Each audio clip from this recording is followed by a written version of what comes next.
ఈరోజు బెండకాయ కర్రీ చేస్తున్నాను. దానికి కావాల్సిన పదార్థాలు చూడండి. వెల్లుల్లి, జీలకర్ర, తాలింపులు, ఎండుమిర్చి, ఈ వేరుశనగ, కరివేపాకు. ఓకేనా ఫ్రెండ్స్? చూడండి, దానికి తగినంత ఆయిల్ అయితే వేసాను నేను. చూడండి ఫ్రెండ్స్, నేను ముందుగా వెల్లుల్లి వేస్తున్నానండి.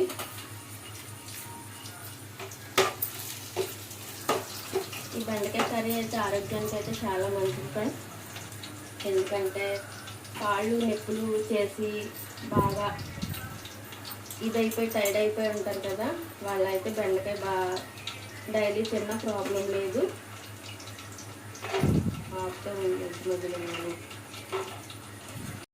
ఫ్రెండ్స్, వెల్లుల్లిపాయలతో పాటు ఇగో వేరుశనగలు కూడా వేస్తానండి.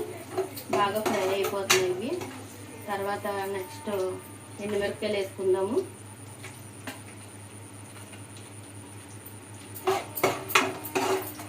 అవి కూడా వేస్తానండి. తాలింపు వేస్తున్నాను.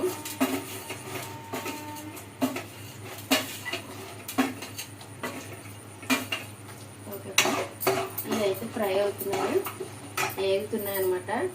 జీలకర్ర లాస్ట్ వేద్దాం, ఎందుకంటే బాగా మాడిపోతుందని నేను లాస్ట్ వేసుకుంటానండి. అంటే ఒక్కొక్కరు ఒక్కొక్క విధంగా వేసుకుంటాను, నేనైతే లాస్ట్ వేస్తానండి. ఎందుకంటే అరుగుదల కూడా మంచిగా ఉంటుందని. చూడండి, ఇప్పుడు జీలకర్ర వేస్తున్నాను. ఇదిగో నెక్స్ట్ కరివేపాకు కూడా వేసేస్తున్నానండి. చిట్పట్లు ఆడుతుంది కదా, టిఫిన్ కదంటేనే చిట్పట్లండి. ఆవిరైతే వచ్చేస్తుంది. మరి ప్యాన్ వేసుకుందాము. చూడండి ఫ్రెండ్స్, ఇంకో పచ్చిమిర్చి వేస్తున్నాను నేను. దాని తర్వాత ఉల్లిపాయలు కూడా వేస్తున్నానండి. ఎందుకంటే రెండే కట్ చేశాను, మరీ ఎక్కువ వేసుకుంటే బాగోదండి. చూడండి ఫ్రెండ్స్, ఇవి బాగా ఫ్రై అయిపోవాలి.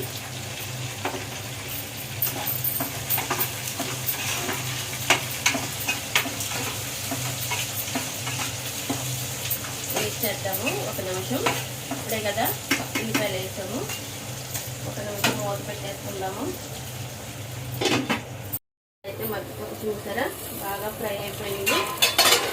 ఇప్పుడు టమాటా వేసుకుందామండి. చిన్న పీసులు కట్ చేశాను.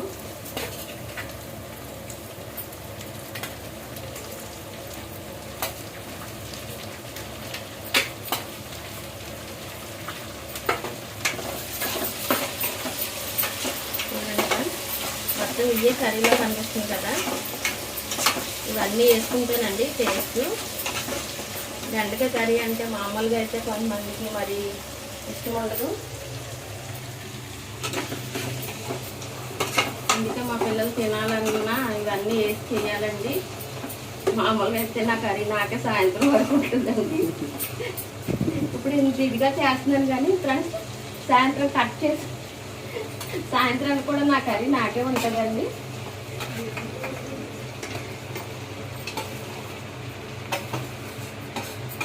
ఓకే ఫ్రెండ్స్, బెండకాయ కూడా వేస్తాను. మరి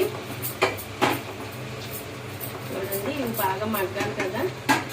దీనిపైన కొంచెం సాల్ట్ వేసుకుందాము,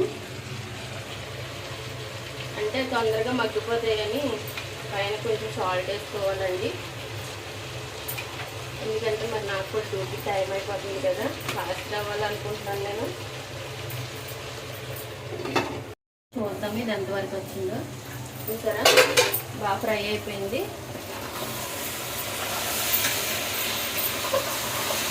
అందుకే ముందుగా సాల్ట్ వేసుకుంటే తొందరగా మగ్గిపోద్దండి ఇది. అదే కాదు, ఉల్లిపాయలను కూడా కొంచెం సాల్ట్ వేసుకుంటే తొందరగా మగ్గిపోతాయండి. మరి చూడండి, కొంచెం సిమ్ చేసుకుంటాము గ్యాస్. చూడండి, మరి ఇదిగో కొంచెం పసుపు వేస్తున్నాను లైట్గా అండి. ఓకేనా? తగినంత పసుపు వేసుకున్నాము. ఎండుమిరపకాయలు వేసాం కదండి, అందులో పచ్చిమిరపకాయలు కూడా వేసాము. మరీ కారంగా కాకుండా.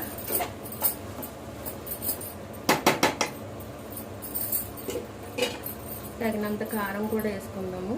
చూడండి, కారం ఎక్కువ వేసుకున్న నేను కూడా మంట ఎక్కువ తినలేనండి.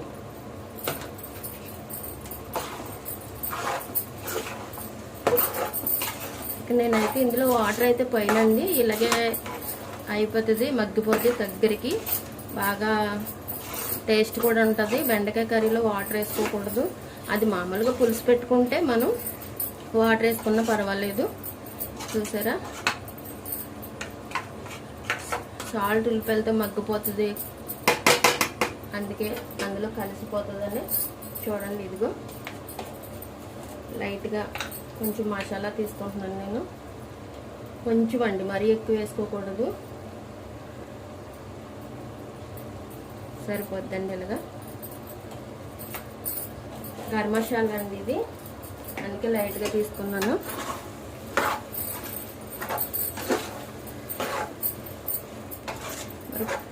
కారం, పసుపు, మసాలా వేసాం కాబట్టి ఓ 5 మినిట్స్ ఆగి చూద్దామండి. కూర అయితే చాలా బాగా రెడీ అయింది. 5 మినిట్స్ ఆగుదామండి. ఓకేనా? ఓకే ఫ్రెండ్స్, స్టవ్ ఆఫ్ చేసేస్తున్నాను. చూడండి, కర్రీ అయితే సూపర్ అయితే వచ్చిందండి. బాగా రెడీ అయింది కూర. ఓకేనా? చూసారా, బెండకాయ ఫ్రై కాకుండా, కూర కాకుండా మామూలుగా కర్రీలా తయారు చేశానండి. టేస్ట్ అయితే చూద్దాం మరి. ఓకేనా? చాలా బాగా కుదిరిందండి. మీరు కూడా ఇలా వండుకోవాలనుకుంటే లైక్ చేసి సపోర్ట్ చేయండి, సబ్స్క్రైబ్ చేసుకోండి. Okay friends, bye. మరి ఒక వీడియోతో రేపొద్దున కలుద్దామండి. బాయ్.